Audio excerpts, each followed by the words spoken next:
Quand le chat est présent, les souris dansent.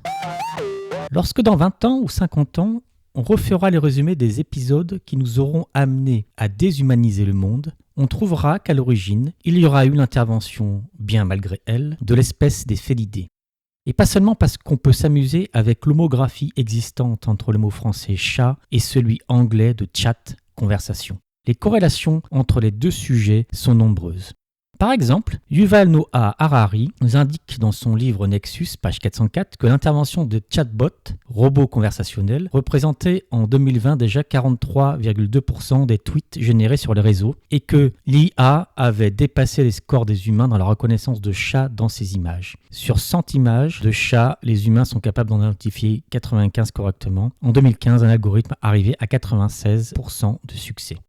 L'IA la plus connue actuellement s'appelle elle-même ChatGPT, soit générateur de discours préentraînés, et c'est nous qui avons appris aux IA à devenir entre guillemets intelligentes en renseignant ce qu'on appelle des CAPTCHA, soit l'acronyme anglais de test public de Turing entièrement automatisé pour distinguer les ordinateurs des humains. C'est une procédure consistant à identifier des voitures, des trains, des feux rouges ou bien encore des chats dans une série d'images dans un cadre de test suspensif où on vous demande de, entre guillemets, prouver que vous n'êtes pas un robot.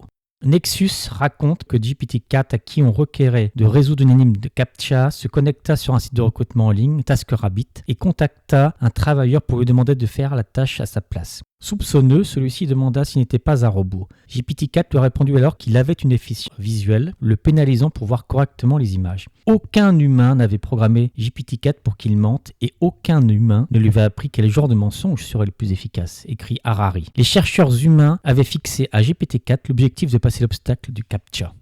Une autre intervention non intentionnelle des chats dans la numérisation du monde. Dans son livre, Les ingénieurs du chaos, Giuliano da Empoli, dans le chapitre de conclusion qu'il intitule L'âge de la politique quantique, qui fait penser à l'énigme évidemment du chat de Schrödinger, fournit une information étonnante. Selon les données de la RCPCA, les 3/4 des félins hébergés dans les refuges britanniques sont de couleur foncée, une proportion en croissance constante depuis quelques années. Pourquoi, me direz-vous ? L'explication est donnée un jour par un internaute. Les chats foncés ne ressortent pas bien dans les selfies. Ils apparaissent comme une sorte de tache informe. Les chats noirs pourraient donc être la première espèce à disparaître pour des raisons entièrement numériques quand l'artificiel prend le pas sur la vie réelle. Dans quelques années, ce ne sont plus nous, les humains, qui devront répondre à la question « Prouvez que vous n'êtes pas un robot ». Mais nous demanderons plutôt aux acteurs de la vie sociale et publique « Prouvez que vous êtes un humain ». Et alors là, quel sera le test infaillible qui devra être inventé pour nous distinguer des IA ? Il y a fort à parier qu'il fera intervenir des choses comme de la fantaisie pure ou bien de la stupidité.